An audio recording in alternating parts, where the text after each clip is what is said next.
여러분 안녕하십니까? 오늘의 미국에서 하는 한국 밖에서 본 한국 강혜신입니다.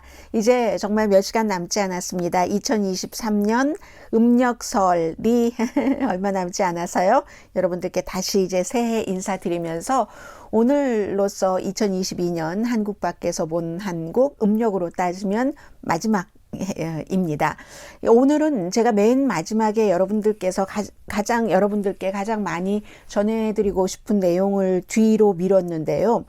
이 맨 마지막의 내용은 영국의 그 정경대학교의 조교수로 있으신 분이 한국의 핵무장에 대해서 어떤 얘기, 많은 분들이 얘기를 하시잖아요. 박정희 전 대통령이 시도했다가 실패했고 미국이 싫어했고 그 다음에 경제 제재가 들어가면 어떡할 것인가, 그리고 미국의 핵우산 안에 들어가는 것은 어떠할 것인가, 이 부분에 대해서 조금 더 나아간 그런 그 연구 결과 전문가로서 그런 부분들을 그분이 쓰셨거든요. 그래서 맨 마지막에 그 내용을 소개를 해드리겠습니다.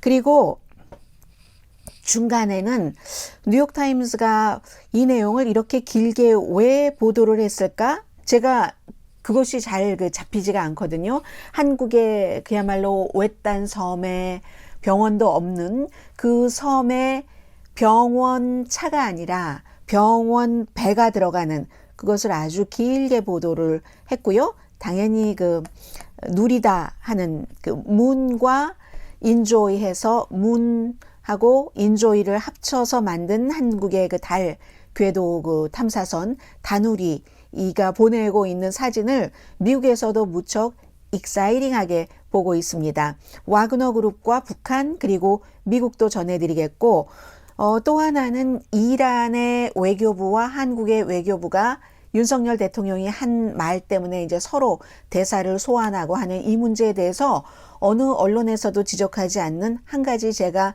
궁금한 것도 있습니다. 그리고 이제 맨 앞에 아주 그 평이한 내용입니다. 미국과 뭐 세계 모든 매체가 전부 윤석열 대통령이 아랍에미레이트를 방문을 하고 다보스까지 가서요. 결국은 이제 한국의 여러 가지를 세일즈도 하고 또 한국이 앞으로 국제사회에서 역할을 하겠다. 더군다나 약이라든가 백신이라든가 반도체 등의 공급망 분야에서 이런 그 외교를 한 것을 해외 많은 언론도 보도를 합니다. 한국 지도자에게는 글로벌 비즈니스에서 아주 중요한 한 주이였다. 이건 이제 CNN 방송이 표현한 내용 그대로입니다. 사업계약서, 그 투자하는 것, 뭐 중동에서 여러 가지 그 약속들을 했고요. 특히 이제 유나이티드 아랍 에미레이츠는 한국 대통령 처음으로 방문을 했고, 한국이 강한 것, 핵, 수소, 무슨 뭐 태양에너지, 그 밖에 여러 그 파트너십을 서로 하기로 하고, 사진에 보면은요, 뭐 삼성, 또 무슨 현대, SK그룹, 최고 지도자들도 전부 갔죠. 한 100명 정도 중요한 회사의 관계자들이 대통령과 동행을 했으니까 나흘 방문 동안 61억 달러 24건의 협정에 그 서명을 했다고 하죠. 핵파워, 또 무슨 국방이라든가 그린 에너지와 관련된 사업, 아무래도 한국이 그쪽보다 앞서가고 있기 때문에, 그리고 이제 아랍에미레이트 하면은 농산물을 전부 수입해서 먹는 나라잖아요. 뭐 동양의 그 몽골처럼. 그렇게 해서 그곳에 한국에서 토마토 공장을 우린 그럴 기술이 있기 때문에 뭐 지어 놓겠다, 딸기 농장을 짓겠다, 유나이티드 아랍 에미레이트에, 이런 것들도 아마 지금 협상을 하고 온 것 같고요. 그리고는 다보스 세계 포럼에서 가장 중요한 것이, 이건 세계 공통적인 것이잖아요. 공급망 문제에 대해서 얘기를 했고, 공급망을 식품에서부터 에너지, 컴퓨터 칩, 백신, 그 모든 것에 아주 그 탄력 있게 하는데 한국이 큰 역할을 하겠다는 것을 한국 대통령으로서 분명히 보여줬다는 게 이제 CNN 방송의 보도입니다. 그리고 이제 세계 경제 포럼, 그 다보스에서 열리는 그 세계 경제 포럼에 대해서는 다보스 웹사이트에 들어가니까 무척 많은 사진 같은 것들이 실려 있어서 그 사진으로만 봐도 어떠한 활동을 했구나 하는 것을 알 수가 있습니다. 이란과의 문제, 맨 마지막에 이제 저의 궁금증을 말씀드리겠고요. 150명 정도 되는 그 아랍에미레이트에서 한국 군 부대 요원 앞에서 윤석열 대통령이 그러니까 열심히 아랍에미레이트에서 이렇게 지금 서로 그 한국이 돈 버는 게 많잖아요. 그런 것들을 계약을 했죠. 그러면서 아랍에미레이트와 한국은 형제 국가다. 우리 그 북한이 우리의 적인 것처럼 아랍에미레이트도 이란이 적이다. 이 말한 것이 굉장히 그 지금 이슈가 됐는데 사실은 말하고 싶었던 것은 아랍과 한국이 중요하다 하는 것을 말하다가 이란이 들어갔고 이란과 뭐 유나이티드 아랍 에미레이트는 나쁠 때도 있고 좋을 때도 있고 정말 적이었었던 때도 있고 요즘은 뭐 경제적으로 서로 협력을 많이 하고 있고 그런 나라들이잖아요. 그 상황에서 그 얘기를 한 것이 문제가 돼서 이란에서 문제를 삼았고 그런데 이란에서 문제 삼기 전에 한국에서 먼저 문제를 삼은 것 같습니다. 세계 다른 나라들은 그리고 전혀 그 보도를 하지 않고 있다가 제일 먼저 한국에서 보도를 하니까 이란에서 그 순서는 제가 잘 모르겠습니다만은 한국 매체와 인터뷰를 하는 뭐 많은 사람들이 많다기보다는 한국 매체와 인터뷰를 하는 사람들이 뭐 이란에서 난리가 났다 막 이러는데 글쎄요 과연 그 정도로 이란에서 일반인들이 그렇게 말하는 것을 가지고 난리가 났을지는 잘 모르겠습니다. 그러나 뉴스를 다루고 있는 저로서는 여러 가지 외교적인 어쨌든 윤석열 대통령이 외교적인 실수를 한 거죠. 그 실수에 대해서 이란으로서는 한국에서 이 실수를 빌미 삼아서 무엇을 우리가 한국에서부터 받아낼까 하는 것을 상당히 생각을 했으리라고 저는 짐작이 됩니다. 왜냐하면 제가 이란과 오랜 동안 뭐 적국이었던 그런 미국에서 살고 있고 이란과 미국이 핵 협상을 어떻게 하려고 하고 또 한쪽에서는 어떻게 반대를 하려고 하고 그 이전에 사실은 이란의 핵 기술을 제일 먼저 가르쳐 준 것은 미국이잖아요. 미국이 이란 좀 편안하게 잘 먹고 잘 살아라. 이번에 유나이티드 아랍 에미레이트에 한국이 무슨 원자력 기술을 팔고 그곳에 뭘 지어주고 1, 2, 3까지 지어줬고 4 지금 시작하고 하는 것처럼 이란도 미국과 잘 지낼 때 미국에서 그 기술을 전해줬습니다. 민간에 사용하라고. 그러나 그것을 호메인이 오고 이란이 완전히 그 정치가 종교로 확 그냥 빨려 들어가고 하면서 미국과 적대 국가가 된 것이잖아요. 그래서 저는 그 내용을 아주 잘 느끼고 있습니다. 유나이티드 아랍에미레이트는 뭐 한국의 뭐 지대공 미사일 시스템 같은 것도 사갔고 이게 왜 그러느냐? 지금도 이런 위험은 있는 겁니다. 무역 거래는 하지만 이란이 지원하는 예멘 반국의 공격을 막으려고. 그래서 한국의 무기를 이제 그 유나이티드 아랍 에미레이트가 사들여 가는 건데 아무튼 대통령이 그 말을 하고 나서 바로 한국에서 그 말이 터졌죠. 저는 그 이후부터 이란에서 조사를 했으리라고 생각이 됩니다.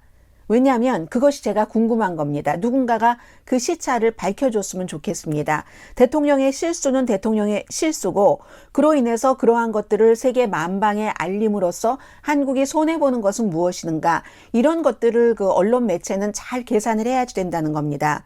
만약에 미국 대통령이 지금 이란과 미국 사이에 그런 일이 있을 때 미군 앞에서 어떠한 오해를 불러살 수 있는 말을 했다 했을 때 과연 미국의 언론 매체가 불과 이제 150명과 뭐 몇몇 관계자들이 그 안에 들어있지 않았겠어요? 그게 금방 말하자마자 미국 언론이 금방 미국의 온 국민이 알게 해서 그걸 바로 이란이 미국에 이거 이렇지 하고 뭘 그 대신에 우리를 뭐한테 뭘 줘야지 돼. 니네가 이렇게 과연 미국 언론이 했을까 하는 것이 저는 궁금한 겁니다. 할 수도 있겠죠. 언론의 의무니까 모든 것을 다 진실을 밝히는. 그러나 이 케이스에 대해서는 이게 또 이란과 한국과만이 아니라 한국과 미국과도 곤란해질 수가 있는 거잖아요. 왜냐하면 지금 이란에 대해서 그 핵 문제로 제재를 해놓은 것. 미국만 이란 돈을 갖고 있는 게 아니라 미국도 많이 갖고 있었죠. 그러다가 그것을 트럼프 전 대통령 시대에 뭐 오바마가 이란에 뭐 캐슈를 갖다가 비행기에 실어 갖다가 뿌려줬다라고 하는데 그런 무식한 발언이 어디 있습니까? 많은 방송을 하는 사람, 신문에 글을 쓰는 사람들이 극 우에서 그런 얘기를 했는데 그게 이란 돈을 미국이 가지고 있었던 거예요. 사이 좋고 할 때 미국에서 이란도 무기 같은 것도 사간다고 돈을 미리 줬는데 미국이 무기도 주지 않고 사이가 나빠지니까 그 돈도 제재, 경제 제재라는 이름으로 동결을 해버린 거죠. 그런 돈이 미국에만 있는 게 아니라 한국에도 있고 수많은 나라에 있습니다. 그런데 미국이 최대 강대국이고 미국과 일을 해야지 되니까 미국의 말을 듣지 않을 수가 없죠. 유엔에서의 여러 가지 결론도 그렇고, 그래서 제가 이 말씀을 드리는 겁니다. 어디서부터 그 말이 그렇게 흘러갔을까? 이란 정부가 한국의 자이툰 부대 150명 병사 앞에서 윤석열 대통령이 하는 말을 그 안에 들어가서 들었을 리는 없잖아요. 한국에서 그렇게 보도한 것을 받아가지고 이란이 옳았구나 하고 했다고 저는 추정을 합니다. 왜냐하면 한국에는 이란 대사관이 있고 한국과 이란이 무역관계 여러 가지 또 관계를 많이 하고 있잖아요. 테란로도 있지 않아요? 그리고 이란이 워낙에 인구가 많은 국가이고 그렇기 때문에 미국에서도 이란과 결국은 잘 지내야지 되겠다. 중동의 파워니까. 시아파, 수니파에서 거의 없는 그 시아파의 국가 이란, 이라크잖아요. 나머지는 다 수니파. 그렇지만 인구가 워낙 많고 이란이 또 뭐 페르시아 문화해서 문화적으로도 무척 앞서가고 있고, 저는 이란 영화를 아주 좋아하거든요. 미국에서 자주 볼 수가 있기 때문에 깊이가 있어요. 국가는 국민을 억누르지만 그 과거에 뭐 이란의 양탄자부터 작은 것 하나, 예를 들어서 컴퓨터가 처음 나왔을 때 컴퓨터 그 마우스 받침대 있잖아요. 그런 받침대 같은 것도 이란이 맘먹고 만든 것은 얼마나 예술적인지 모릅니다. 그 같은 바탕이 있기 때문에 중동에서 뭐 이스라엘과 사이가 나쁘고 그런 건 있지만 이란이 파워를 갖고 있는 겁니다. 미국이나 유엔의 경제 제재를 그렇게 당하면서도. 그런데 이것이 저는 거의가 한국에서 한국 매체가 막 그렇게 보도를 하니까, 떠들다시피 보도를 하니까 한국에 있는 이란 대사관에서 그것을 픽업을 해서 이란 본국으로 보내고 이란 본국에서 이제 사람들을, 그 주 이란 한국 대사를 소환을 해서 이게 말이 되느냐, 당신들 이렇게 나오지 않았을까. 결국은 그 얘기 하잖아요. 왜 우리 돈을 갖고 있는가. 한국은 갖고 있을 수밖에 없는데 미국 때문에. 그러니까 한국 정부에서는 또 이런 일이 있으니까 이란에서 외교부가 그렇게 얘기를 했으니까 외교부가 대응을 해야지 되겠죠. 아무리 대통령이 말 실수한 거 분명합니다. 분명하지만 대통령이 내가 잘못했어요, 다른 나라에다 대고 사과합니까? 사과할 수 없는 것을 사과하라고 지금 욕을 하는 것이고, 사과할 수도 없고 사과를 해서도 안 되고 지금 그 상태인 것이죠. 그래서 이제 서로 설명만 계속 할 수밖에 없는 거죠. 그게 그런 뜻이 아니었다. 그것도 뭉뚱그려서 그런 뜻이 아니었다. 그게 아니라 뭐 이렇게 아주 그냥 애매해지고 구차해지는 거죠. 그래서 제가 제일 앞에 이란에선 이렇게 얘기하잖아요. 양국의 관계를 다시 뭐 생각해 볼 수밖에 없다. 이런 얘기까지 하고 있죠. 예전에도 이란이 무슨 한국의 오일 탱크를 억류하고 이랬었던 일이 있기 때문에, 예를 들어 정치적으로 아무리 저 사람이 미워도, 지금의 지도자가 미워도 국제사회에 나가서 국제사회와 외교를 할 때는 그때는 다 같이 한국 사람인 겁니다. 한국이 참 이런 게 부족한 것 같아요. 지난번에 유엔에서의 뭐 바이든이 됐건 난리면이 됐건 그 문제도 마찬가지고, 그리고 무조건 다 무슨 뭐 언론이 그걸 보도를 해야지 하는데 그렇게 하지 않습니다. 언론도 내부용이 있고 외부용이 있고, 그리고 국가의 이익을 헤쳐가는 그런, 대단한 거면 그렇게 해야죠. 대단한 것이고, 이것도 물론 대단한 것이지만, 예를 들어 그 지도자가 당장 내려와야지 되는 그런 행위를 할 때는 그래야지 되겠지만, 그런 일이 아니라면은 좀 성숙하게 당파적으로 일을 처리해서는 안 된다는 게 미국에서 이 이슈를 바라보는 저의 느낌입니다. 그래서 제가 궁금하다고 말씀드린 겁니다. 이란이 언제 알았을까? 어떻게 알았을까?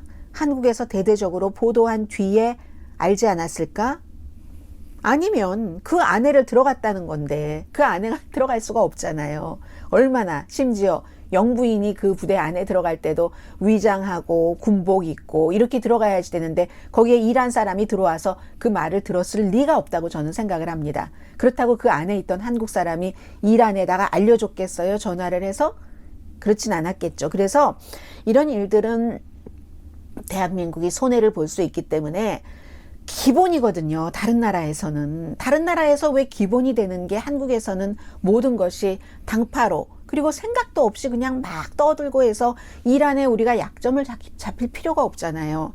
이란에 한국이 약점이 잡히면 그게 윤석열 대통령만 약점 잡히는 게 아니잖아요. 대한민국이 약점 잡혀서 곤란한 일이 생기는 거죠. 그 돈 미국이 그 주지 말라고 해서 잡고 있는 그 돈 내놔라. 이란에서는 안 그러겠어요?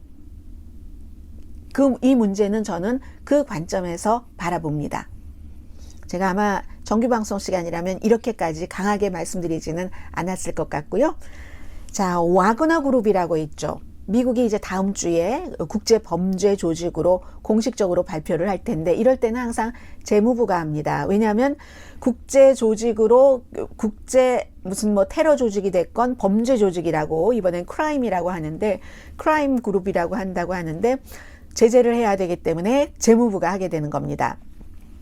이 와그너 그룹이 블라디미르 푸틴과 아주 친한 무슨 음식 산업, 캐터링 산업, 레스토랑 산업뿐만이 아니라 그 남자가 있는데 그 남자가 왜 푸틴과 친하는가?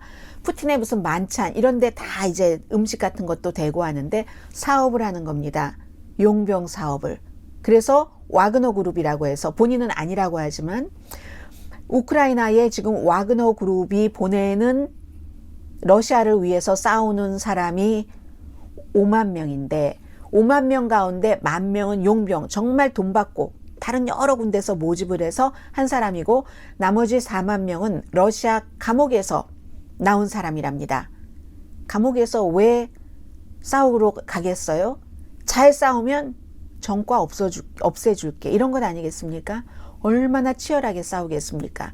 최근에 우크라이나 돈바스 지역에서 그 치열한 전투가 있었던 그곳이 바로 미국이 다음 주에 국제 범죄 그룹으로 규정을 하려는 와그너 그룹의 멤버들이라는 겁니다. 80%가 감옥에서 나오는 사람들이라는 거죠. 그리고 이 와그너 그룹에 지난번에도 한 2번 정도 말씀드린 것 같은데 북한이 무기를 대고 있다. 러시아에도 되지만 이 와그너 그룹에도 아니라고 하죠. 북한은 보병 로켓, 미사일 형태의 어떠한 무기들. 그랬더니 미국에서 국가안보위원회에 존 커비 그 대변인이 딱 그 지도를 공개를 했습니다. 러시아에서 북한으로 러시아 열차가 가고 또다시 북한에서 러시아로 그 열차가 오고 하는 아주 그 디테일한 무기 운반의 사진을 공개를 했습니다. 물론 현재로서는 북한이 이렇게 와그너 그룹의 무기를 팔고 하는 것이 이번 우크라이나 전쟁에서 결정적이라고 생각하지는 않습니다. 그러나 이러한 일이 계속되면은 그리고 계속될 것으로 미국에서는 추측을 하고 있습니다. 추정을 하고 있습니다. 그렇게 되는 경우는 뭔가 이제 우크라이나 전쟁에서 북한이 큰 러시아에 도움을 줄 수도 있다고 생각을 하는 거죠. 북한은 부정하죠. 이유는 여러 가지가 있지만 가장 큰 이유는 UN 결의안 위반이니까. 그리고 와그너의 오너인 그 푸틴의 측근 그 사람도 지금 굉장히 아니라고 하고 있습니다.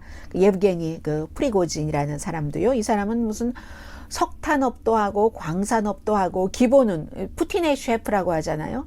푸틴이 이제 만찬이 있으면 이 사람 내 그 식당 이 사람이 하는 그 캐터링으로 일을 하고 있기 때문에 그래서 이게 꼭 러시아에 좋은가? 그것도 아닙니다. 이렇게 되는 경우는 용병이 우크라이나에 5만 명이나 들어가 있으면 용병과 정규군 간에 알력이 생길 수가 있겠죠. 그리고 용병을 지휘하는 사람과 정규군을 지휘하는 국방부라든가 이런 데와도 역시 불편한 용병과 정규군이 라이벌이 된다는 게 참 21세기에 있을 수 있는 일입니까? 돈 받고 싸우는 사람들과 아니면 그 감옥에서 지금 빼내주고 잘 싸우면 그냥 다시 감옥에 안 보낼게 이렇게 얘기해서 사생결단으로 싸우는 사람, 사생결단이라는 말은 거기에는 어울리지 않네요. 그런 일들이 21세기에 일어나고 있다는 게 정말 아주 후진적인 여러 가지로 전쟁이라고 생각을 합니다. 그리고 제가 이참에 다시 한번 말씀을 드리는데, 얼마 전에 서울에서 오래된 친구, 자주 만나지는 않지만 오래된 친구가 왔고, 이런 방면에 뭐 비교적 전문가라고 할 수 있는 친구가 왔는데, 이 정치적인 면에서가 아니라 경제적인 면에서요, 본인의 사업과 연관해서 그렇게 생각하는 것 같더군요. 무조건 푸틴이 잘하는 거다. 우크라이나가 왜 나토에 가입하려고 했는가. 그렇게 얘기를 하는데, 저는 한 가지만 말씀드리겠습니다. 뭐 젤렌스키 대통령도 요즘은 공개적으로 얘기를 하지만, 그 국가의 주권이나 국가가 어떤 방향으로 가는 것은 그 국가와 국민이 선택을 한다. 러시아가 강요하지 않는다. 우리 아래로 들어와 한다고 들어갑니까? 저는 절대로 안 들어갈 것 같거든요. 누구를 내 아래로 너 들어와 하고 싶지도 않지만, 누구 아래로 들어가서 살고 싶지도 않습니다. 독립된 개체이기 때문에 나의 선택으로, 내가 그 아래 들어가고 싶다고 선택을 하면 선택을 하는 거지만, 21세기 현대사회에 누가 어느 우크라이나인이, 우크라이나에서 살고 있는 러시아인이 아니라면 러시아의 지배를 받아서 그 속국으로 살려고 하겠습니까? 그렇지 않잖아요. 그게 하나가 있고, 두 번째는 블라디미르 푸틴을 어떻게 방어를 해줍니까? 블라디미르 푸틴은 우크라이나의 민간인을 대량 살상하는 사람입니다. 우크라이나는 쳐들어온 러시아군을 대항해서 이 땅과 사람들을 막고 그 적을 물리치려는 전투이고, 러시아는 의도적으로 민간인에게 피해를 주잖아요. 어떻게 그런 행위를 아직도 한국에서도 지지를 할 수가 있습니까? 저는 절대로 지지하지 않습니다. 러시아가 저지른 우크라이나 전쟁을. 이런 일이 있으면 앞으로도 계속 그렇습니다. 계속 힘만 있으면 옆에 나라를, 그럼 미국도 힘이 있는데 캐나다를 다 먹어야 돼요, 미국이? 군사력을 가지고 아래 멕시코를 미국이 먹어도 좋습니까? 그렇지 않잖아요. 그런 부분에서 봐주셨으면 좋겠다 생각이 되고요. 그리고 이 기사는 뉴욕타임스 보도인데, 만약에 미국 기사에서 이런 일들이 있죠. 뭐 예를 들어서 그리스 어디에 장수촌이 있다든가, 이탈리아의 어떤 섬이 보통 바깥 세계의 사람들과는 확연하게 다른 생활을 한다. 무슨 새가 날아들고 너무 많은 것을 먹지도 않으며 욕심을 쫓지도 않으며, 이런 것들 충분히 이제 뭐 그렇구나 하고 내가 그렇게 살지는 못하지만 받아들여질 때가 있거든요. 그런데 뉴욕타임스가 시골이라고 할 수도 있고 섬인데, 분명히 섬인데, 그런데 이제 딱 그 육지로 놓아지는 그런 다리조차도 없는 전라남도 고흥에 있는 우도, 제가 안 가봐서 우도라는 곳, 주민이 27분, 전부 60대 이상이고 그런 분들. 그래서 여기는 이제 그 길이 따로 없기 때문에 하루에 2번 썰물 때 쫙 이제 갈라지잖아요. 그 자동차 한 대 들어갈 만한 그렇게 길이 쫙 갈라진답니다. 그 길이 있기 때문에 길을 놓지도 않고, 그곳에서의 병원 보트가 가는 것, 뭐 한 달에 한 번 가기도 하고 한다는 그런 스토리를 전했거든요. 그래서 이제 마침 이 내용을 본 게 지금 이제 새해 밑이니까, 새해의 2부이니까 이렇게 그리면서 봤습니다. 저는 영화의 장면이 될 수는 있겠다, 영화의 소재가 될 수도 있겠다. 물론 그분들의 힘들고 아주 피곤하고, 그러나 또 무태 사람들이 알 수 없는 어떠한 그 깊이가 있는 삶을 존중을 하면서, 정병덕 씨 57살, 이분은 그러니까 주민 아니죠. 다 60세 이상이시니까 65세가 최연소라고 제가 읽은 것 같아요. 정부의 5개 병원배 가운데 1개인데 128톤, 전남 511호라고 적혀 있는데 그 배의 선장이십니다. 섬사람 분들께 무료로 진료를 해드리는 겁니다. 수십 년 동안 이런 일이 있었고, 요즘은 점점 수요가 증가하고 있고, 섬은 시골처럼 인구가 줄어들잖아요. 섬에는 그래서 의사가 없습니다. 육지와 단절돼서 가까운 병원에 가려면 배를 타고 몇 마일을 가야지 되고, 그래서 정규적인 의료 서비스는 이처럼 병원 배 한 달이나 뭐 아니면 뭐 3개월에 한 번 정도 온다고 하고요. 그러면 5명의 의사와 간호사가 오셔서 스피커로 쫙 알립니다. 마을에 가시는 거죠. 27분의 그 가운데서 뭐 몇 분이 가실지, 어떤 분은 허리가 아프시고 손가락 무슨 뭐 관절염이 있으시고, 왜냐하면 섬이니까 거의 굴을 따시거나 꼬막 이런 것으로 뭐 자녀 4분을 키우신 분들도 계시고요. 의사는 25살 아주 젊습니다. 김광진 의사, 닥터 김. 왜 그럴까요? 군복무 이런 것들과 이제 맞바꾼 그런 그 섬에서의 의료 활동이 되겠죠. 고흥군이라고 하고, 2001년도에 우도를 포함한 고흥군의 인구가 95,960명이었는데 그 당시에 65세 이상이 20%였답니다. 지금은요, 이 고흥군에 62,442분, 이거 지금 3만 명이나 줄어든 거예요. 그리고 65세 이상이 당시에는 20%였는데 2001년도 지금은 43%랍니다. 전라남도 고흥군. 네. 고흥에 섬이 이렇게 많습니까? 2,019개의 섬이 있는데 2015년도에는요. 그렇죠. 무인도가 있으니까 무인도가 훨씬 많네요. 2015년도에는 고흥에 296개의 섬에 사람이 거주했는데, 그런데 그 가운데 뭐 24개 섬에는 뭐 한두 명의 노부부가 사망하고 또 이제 그 이후에 무인도가 된 거고, 우도의 인구는 2001년도 152분에서 앞에 27분이라고 하셨는데요. 뭐 어쨌든 27명이나 100명이나 뭐 그다지 많은 차이가 나기는 나네요. 어쨌든 27분이든 100분이든 지금 그게 크게 중요하지 않으니까 제가 다시 점검하지는 않겠습니다. 그래서 2번 썰물이 있을 때는 그 콘크리트 도로가 있는데 1마일 정도 된답니다. 그리고는 이제 뭐 썰물 다 끝나고 하면 물에 다시 그 잠겨서, 도대체 이게 완전한 섬으로 보기도 그렇고 육지로 보기도 그렇고, 다리도 놓지 않고 나룻배도 없고 우체국도 없고 은행도 없고. 1970년대에는 학교가 있었는데 학생이 100명이었답니다. 2021년도에 학교는 문을 닫았습니다. 학교에 갈 나이대에 학생이 없었습니다. 그래서 이제 그곳에서 오래 사시는 분들이 지금 이제 그 의료차가 와서, 의료배가 와서 이런 스토리들을 쭉 뉴욕타임스가 취재를 한 건데, 갯벌이 우리를 지키는 우리를 떠나지 않은 유일한 것이었습니다. 문어도 조개도 다 그 갯벌에서 잡아서 제가 4자녀를 키웠거든요. 그런데 요즘엔요, 너무나 오염됐고 우리가 또 너무 잡았습니다. 너무 잡아서 더 이상 우리의 바다가 그때의 바다가 아닙니다 라고 얘기를 하십니다. 정경심 씨, 86살, 이분이 이제 가장 그곳에서 오래 사신 분이랍니다. 문맹, 읽지도 못하고 쓰지도 못했던 남편과 64년 전에 결혼을 해서 사셨다가, 남편이 몇 년 전에 사망하셨으니까 뭐 거의 60년은 살으셨겠죠. 그런데 이분이 이제 최근에 죽순을 줍다가, 그러니까 우리가 죽순 하나 먹을 때도 중국 음식에 섞여서 나오는 거 아주 쉽게 먹는데 그럴 게 아니에요. 죽순을 줍다가 허리를 다치셔서, 그래서 너무 힘들고 86살이신데요.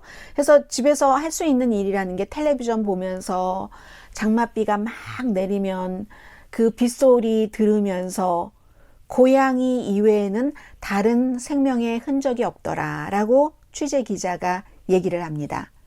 2 아들이 계시고 딸이 있고 손주가 8분, 전부 도시에 사시거나 해외에 사신답니다.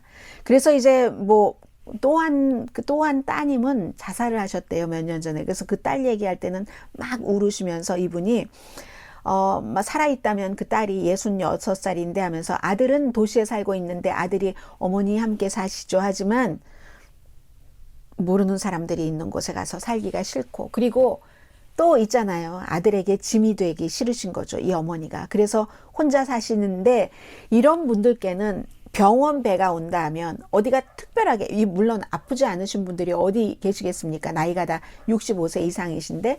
그런데 병원배가 오면은 무조건 가는 겁니다. 이게 바깥 세상과 유일한 커넥션이기 때문에 병원배가 오면은, 아, 우리를 잊지 않았구나. 바깥에서. 그래서 우리를 돌보려고 와줬구나. 라고 얘기를 하신다는 거죠. 그런데 이제 너무 세상과 고립됐으니까 의사 선생님들, 간호사 선생님들 와서 잘해주시면 너무 고마운데 뭐 스낵을 살 데도 없고 하기 때문에 무슨 음식, 생선, 전복, 홍합, 마늘, 상치, 고추 이런 것을 너무 감사해요 선생님 이러고 가져다 주시고, 그리고 이제 국수를 말아 주시면 그 국수가 얼마나 조개가 실하겠어요. 싱싱하고. 이 젊은 그 의료진들이 지금까지 무태서는 먹어보지 못한 맛이다 이런 얘기도 하시고, 그리고 이제 바다가 막 험하고 이래도 막 그러면 얼마나 멀미가 심하겠어요. 그런 것들도 다 이제 그 익숙해진다 뭐 이런 얘기들을 하시면서, 의사들이 젊으니까 이분들이 다 할머니 할아버지 같은 그런 것이죠. 그리고 그 배를 통해서는 수술하는 것은 불가능합니다. 그리고 또 약도 변천이 있어서 더 이상 이 배가 그 고흥의 우도에 갈 때는 어린이 감기약은 갖고 가지 않습니다. 어린이 감기약을 먹을 어린이가 없기 때문에. 그 대신에 뭐가 있을까요? 좀 전에 관절염을 말씀드렸죠. 그러니까 그리고 또 뭐 눈도 좀 불편하시고 침침하실 테니까 안약. 어디가 아프세요? 파스. 또 하나, 틀니를 깨끗하게 청소하는 무엇인가를 가지고 가신다는 얘기입니다. 가장 젊은 분이 65세가 아니라 62세시네요. 김남숙 선생님. 여긴 희망이 없습니다. 차라리 가까운 육지에 가서 건축 공사장에서 일하는 것이 훨씬 낫습니다. 어부보단 낫습니다.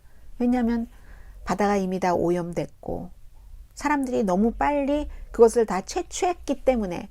우리 조상이 수천 년 동안 이 우도에서 어부로 살았지만 지금은 여기는 희망이 없습니다. 그러면서도 또 난 여길 떠나면 떠나자마자 바로 죽을 거예요. 이렇게 냉소적인 얘기도 하셨다고 합니다. 집에 혼자서 앉아 계시는 박상손 선생님 85세이십니다. 이분은요 5대째 우도섬에서 사셨답니다. 본인이 아마 마지막이 될 것 같다라고 얘기를 하시는데 52년 동안 함께 살았던 와이프가 6년 전에 숨지셨답니다. 그때 와이프 막 아프고 할 때 육지로 가서 병원에 가려고 했을 때 그때도 보트를 빌려서 갔었어야지 되는 이제 그런 우도를 뉴욕타임스가 보도를 했습니다. 저는 뉴욕타임스가 왜 이 기사를 보도를 했는지 저는 읽으면서 여러 가지 생각도 하고 배움도 있었고, 인간의 그 적막함, 고요함, 자연의 변천 이런 것들을 또 나약함, 또 빠져나가야지 여기를 이 현실을 탈출해야지 하면서 탈출하지 못하고 사셨었던 분들도 계시지 않겠어요? 그냥 나는 탈출이 아니라 여기가 좋아하고 사셨던 분들도 계시지만, 그래서 그러한 모든 것들이 인간의 저항과 저항하려는 그런 강함을 타고나지 못한 분들도 계실 테고, 여러 가지를 저한테 생각해 주게 해서 무척 고마운 기사인데 왜 뉴욕타임스가 굉장히 길게 썼거든요. 그것이 알고 싶다예요. 이 기사를 쓴 최상훈 특파원에게 이메일로라도 물어볼까요? 그런데 또 제가 그런 걸 거의 안 하죠. 자, 그리고 또 하나는 한국 최초의 달 그 탐사선, 놀라운 지구와 달의 사진을 그 이미지를 포착해서 보내왔다. 미국의 많은 매체가 이 내용을 전합니다. 사진과 함께. 미국에서도 무슨 아르테미스 1호 굉장했었잖아요. 저는 그렇게 아름다운 반짝반짝 작은 별을 봐서 너무 좋았었는데, 이번에 한국 그 항공우주연구원 달궤도 탐사선 그 다누리 그 8월 달에 미국에서 그 플로리다주에서 발사했잖아요. 그래서 플로리다주에서 달 표면에 지금 62마일 정도 그 고도에서 비행을 하면서 12월 달부터 이제 달 궤도를 돌기 시작하면서 사진을 보낸다는 건데, 달과 즐기다가 합쳐져서 문 인조이가 합쳐져서 다누리 누리리 해서 다누리 했다는 얘기고, 그리고 이제 이것은 다누리뿐만이 아니라 미국의 아르테미스, 결국은 소수인종도 여자도 달에 보내고 한다는 그런 것에 같이 일을 하는 거잖아요. 같이 협정을 하고 나사 미국 우주항공국과도 같이 그 한국 항공우주연구원이 일을 하는 건데, 이렇게 우주의 일은 한 나라만 하는 것보다는 같이 하는 게 훨씬 좋으니까요. 그 장비 가운데서 뭐 6개의 장비 정도가 있다고 하는데, 미국 나사가 우주항공국이 기금을 지원했다고 하네요. 이 섀도우 캠이라는, 그러니까 미국에서 이 내용을 많이 보도를 하는군요. 섀도우 캠이라는 카메라 할 때 그 섀도우 캠이 뭐 애리조나 주립대학이 개발을 했는데, 이 섀도우 캠이 사진을 이렇게 찍어서 보내는 겁니다. 물론 이제 기본적인 목표는 거기서 뭐 얼음을 찾고 지형을 이렇게 좀 자세히 들여다보고 매핑한다고 하는 그런 것하고, 또 계절의 변화를 촬영하는데 뭐 도움이 될 그 이미지를 찍지 않겠어요? 11개월이라고 하니까. 그래서 이제 빛이 적어도 아주 자세히 촬영을 할 수가 있답니다. 이 섀도우 캠이. 그래서 이제 한국도 2030년 달 착륙을 목표로 하잖아요. 이런 내용들 이번 주에 미국에서 많이 보도를 했고요. 제가 여러분들께 전해드리고 싶은 마지막 이슈입니다. 핵무기를 갖는다는 것, 아니면 미국이 우리를 북한의 핵무기 위협으로부터 지켜라. 여러분들은 어떤 의견을 갖고 계십니까? 여기에 대해서는 윤석열 대통령이 슬쩍 떠본 것인지, 아니면 미국의 언론이 지적하는 것처럼 미국과 중국을 압박하기 위해서인지, 그럼 비슷하게 말했다가 아니 우리가 언제, 우리는 핵확산 방지 조약 거기에 가입했고 그것을 지켜, 누가 핵 개발을 한다는 얘기였어? 라고 얘기를 하잖아요. 그리고는 바이든 대통령도 언제 무슨 뭐 핵 구체적인 훈련을 한국과 할 계획이 없어? 이렇게 얘기를 하죠. 이게 이제 굉장히 중요한 이슈인데, 그리고 이제 여기에 관해서 제가 월스트리트저널 보도도 있고, 또 오늘 이 내용은 어디 보던가요? 이코노미스트의 보도도 있고, 맨 마지막이 전해드리고 싶은 건데, 월스트리트저널은 일본이 지금 뭐 방위비도 늘리고 여러 가지를 적극적으로 방어하는 계획을 세운 것을 윤석열 대통령은 뭐 이해한다. 일본의 국방력을 확대하는 것에 뭐 큰 문제가 있다고 생각하지는 않는다. 뭐 이런 얘기를 했다는 것을 전하고 있고, 이 윤석열 대통령이 한국이 핵무기를 개발을 할 수도 있고 뭐 이런 비슷한 얘기를 했었을 때, 지금 이코노미스트는 미국을 놀라게 했다라고 보도를 합니다. 국내용일 수가 있고, 보수 언론, 보수로부터 지지를 받고 결집시키는 거. 중국용, 그러니까 우리도 하면은 당신들 더 피곤해지지, 북한에게 포기하라고 압박을 넣어. 미국용, 그래? 더 강하게 구체적으로 예전에 가져갔었던 그런 뭐 핵무기를 다시 한국에 들여다 놓던지, 북한이 저렇게 많이 핵무기 발달을 했는데 우리 보러 어찌하라고, 이런 3가지 용이라는 얘기를 합니다. 그런데 주요한 그 타겟은 미국이었을 것이라고 이코노미스트도 얘기를 합니다.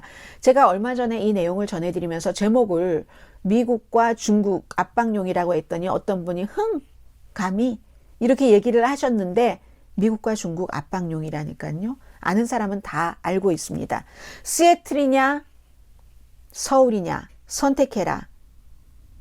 북한에서 그렇게 미국을 위협할 때 미국이 시애틀을 선택하겠습니까?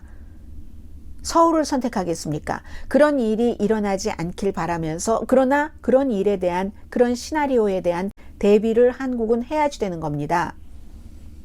그리고 트럼프 전 대통령이 얘기했잖아요. 한국은 스스로 무장해야지 된다고.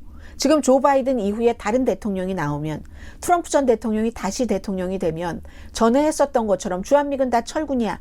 잘 살면서 왜 돈은 그것밖에 안 내? 안 하라는 법이 있습니까? 그렇기 때문에 우리가 뭘 스스로 가져야지 된다 하는 사람들이 늘어나는 겁니다. 바이든 대통령이 또 바이든 대통령이라든가 민주당이라든가 트럼프 전 대통령과 다른 생각을 갖고 있는 사람이 대통령이 되지 않을 때 준비를 해야지 된다는 생각을 한다는 거예요. 그래서 한국 대통령이 미국의 더 강한 미국의 보증을 받기 위해서 그런 그 비슷한 일들을 해봤다는 것. 나토 스타일로 핵을 공유하는 거잖아요. 한국이 그 미국의 핵을 유사시에 사용까지 하면서. 그런데 바이든이 그런 것을 허락을 하겠습니까? 미국에서. 미국은 어떻게 하든지 좀 줄여보려고 하는데. 그래서 미국에서 하는 말은요. 한국이요. 핵무장하지 말아라. 미국의 핵무기는 도미노 피자와 같다. 무슨 얘기냐면 미국의 핵무기는 도미노 피자와 같아서 30분 안에 갈 수 있다. 한국으로. 아니면 머니백 개런티를 해준다. 그러면서 한국이 핵무기 만드는 것을 거부하지만 한국으로서는 그걸 어떻게 믿어? 시애틀이냐 서울 사이에서 선택을 북한이 하라고 하면은 그럼 도미노 피자 그것을 시애틀로 먼저 배달하지 미국 사람 먹으라고 한국으로 배달하겠어? 라고 생각을 하는 거죠. 물론 윤석열 대통령도 뭐 지금 뭐 핵무장을 당장 하겠다 이렇게까지는 안 갔지만 오늘이나 뭐 내일 우리가 당장 만들겠습니다라는 얘기도 하지 않았고 그리고 이제 뭐 국방 관계자들과 얘기하면서 나왔었던 그런 얘기인데 또 슬쩍 또 뒤로 빠졌잖아요. 아무튼 그런데 여기서 위험한 점을 하나를 지적을 합니다. 이코노미스트가. 그렇게 됐을 때 미국과 한국이 서로를 이제 이렇게 의심하면서 막 이렇게 하고 할 수 있는 것은 무조건으로 믿고 하지 않는 것은 북한과 중국이 웃을 수 있는 일이다 라는 점입니다. 그리고 이제 제가 오늘 전해드릴 이 내용은 로렌 서킨이라는 분인데 로렌 서킨이라는 분은 런던 그 정경대학이요. 런던 그 School of Economics and 그 Political Science의 국제관계 조교수십니다. 그런데 이분이 뭐라고 얘기를 하냐면 미국은 새로운 핵 확산 문제를 안고 있다. 한국이다. 한국의 윤석열 대통령이 그렇게 얘기한 것 그리고 한국의 여론이 70%까지 어떻게 남을 믿어? 우리가 해야지. 모든 방해 다 제치고 어려움을 뚫으면서 고통을 견디면서 우리가 스스로 핵무장하는 수밖에는 북한의 핵 위협에서 자유로울 수가 없어 라고 생각하는 사람들이 많다는 얘기입니다. 한국이 점점 그 북한의 핵 위협을 아주 몸 가까이 느끼고 있고 중국과 미국 사이에서 계속 줄타기를 해왔지만 경제냐 안보에서 더 이상은 이제 이런 줄타기는 지속할 수가 없잖아요. 그리고 대부분의 한국인들은 중국이 앞으로 10년 안에 한국의 가장 그 큰 위협이 될 것이다 라고 생각을 한답니다. 이분이 연구한 바에 따르면 그래서 미국이 얘기하는 도미노 피자예요. 30분 안에 무슨 일이 있으면 우리가 우리의 핵무기를 배달해 드릴게요. 라고 얘기를 하지만 그 보장만으로는 충분하지 않다는 게 한국 사람들의 생각이라는 겁니다. 본인의 연구에 따르면 한국인들이 미국 동맹을 믿더라도 이게 북한의 핵 문제가 이렇게 되면서 미국 동맹을 조금 희생을 하더라도 직접 독립적으로 핵 능력을 키워야지 된다는 사람이 점점 늘어나고 있다는 것을 다시 상기시켜 줍니다. 한마디로 미국 안보 보장이 충분하지 않다. 또 그러한 그 미국 핵무기의 재배치는 현재 위기의 핵심 문제를 해결하는 데 전혀 도움이 되지 않는다. 오히려 반대일 수도 있다고 얘기를 합니다. 왜냐하면 북한의 공포를 고조시키기 때문에 그리고 어떤 도덕적인 해이함이라고 할까요? 왜냐하면 미국의 핵무기가 바로 근처 우리 옆에 있으면 한국의 일부 사람들도 대담해져서 북한의 위협에 더 강하게 맞설 수 있기 때문에 긴장이 더 높아진다는 얘기입니다. 더군다나 이 무기들이 남한이 직접 지휘하지 않는다면은 그렇다면은 또 여전히 미국의 그 핵 계획에 뭐 핵이 가까이 있기만 하면 뭐해? 우리가 쓰지도 못하는데 신뢰 없음 그 문제는 여전히 남아있게 된다는 얘기입니다. 두 번째, 핵 확산 방지 전략이 성공할 수 있을까? 이때마다 사람들은 얘기를 합니다. 특히 이제 지금 그 핵무장을 반대하시는 분들이 박정희 전 대통령 하려고 하다가 엄청 당했었잖아. 미국이 뭐 지원도 축소한다고 하고 미군 다 철군한다고 하니까 그것으로 끝났잖아 라고 하는데 그러나 과거에 효과가 있었던 것이 지금도 효과가 있다고 보장하지 못한다는 게 이 교수의 지적입니다. 1970년대 한국은 2023년도에 지금 처해 있는 위협보다 작았다는 거죠. 북한의 핵 위협. 그 당시에 1970년도에 북한이 핵을 만들어서 지금처럼 갖고 있지 않았잖아요. 그래서 지금 이제 스스로 평양의 핵을 억제하는 것이 유일한 방법일 수도 있다는 게 한국인들에게 설득력 있게 들린다는 얘기입니다. 세 번째, 그럴 때마다 그럼 제재를 어떻게 하려고 수출로 먹고 사는 나라가, 이런 얘기 많이 들어보셨죠. 이 교수는 제재가 통하지 않을 가능성도 있다고 얘기를 합니다. 전문가들은 그 제재의 위협이 어떤 제재들을 하지만 특히 이렇게 아주 절실한 무기에 있어서는 전혀 성공하지 못하는 게, 일단 그리고 제재가 가해진다고 해서 기존 프로그램을 돌립니까? 돌리는데 거의 도움되지 않습니다. 북한도 이미 만들어 놓은 것을 뭐 제재 풀어줄게 그거 다 없애버려. 없앱니까? 없애지 않습니다. 핵을 만들어간 지금까지의 많은 국가들은 다 그런 과정을 거쳤습니다. 제재를 거치고 그 이후에 파키스탄이 핵을 만들어서 인도의 핵으로부터 안심하게 됐죠. 이스라엘도 있다도 없다도 안 하지만 핵을 갖고 무장을 하고 있고, 일단 제재가 가해진다 하더라도 기존의 핵을 만드는 프로그램을 진행하고 있었으면 그것을 되돌리는데 전혀 도움이 되지 않고 대신에 반대로 오히려 적응한다는 겁니다. 그리고 그럴 때는 뭐 뭉치는 것, 애국심 같은 것들이 더 강해지고, 야, 이러니까 우리의 그 자발적인 방어가 필요하네. 그 필요성을 더 인식하게 될 수도 있다고 얘기를 합니다. 그런 얘기들이요. 그렇기 때문에 아무튼 한국인들은 만약에 그 앞에서 뭐 이런 것들이 이래서 다 힘들다고는 하지만 점점 스스로 핵무장을 해야지 된다는 쪽으로 그러한 정책을 더 많이 지지할 것이다 하는 것이 그 런던 정경대학교의 국제관계 로렌 서크린 교수가 이게 이제 기고문으로 쓴 건데요. 어떤 기고문이냐면은 그 Bulletin of the 핵 과학자들이 보고 있는 그런 곳에 쓴 거거든요. 비영리 재단입니다. 과학과 국제안보. 뭐 시카고에서 설립됐는데 바로 이 Bulletin of the Atomic Scientist라는 게 히로시마하고 나카사키 핵폭탄 투하된 이후에 만들어져서 뭐 여러 가지 관련 정보를 공유하는 사이트에서 제가 본 글이고 이 글을 쓰신 분입니다. 자, 한국 밖에서 본 한국 2023년 설 음력설을 맞이하기 전에 이제 마지막 한 해를 정리했고요. 내일 일요일입니다. 미국 날짜로는. 그리고 설날입니다. 여러분들 새해 복 많이 받으시고 건강하세요. 저는 정규방송 월요일에 뵙겠습니다. 강혜신이었습니다.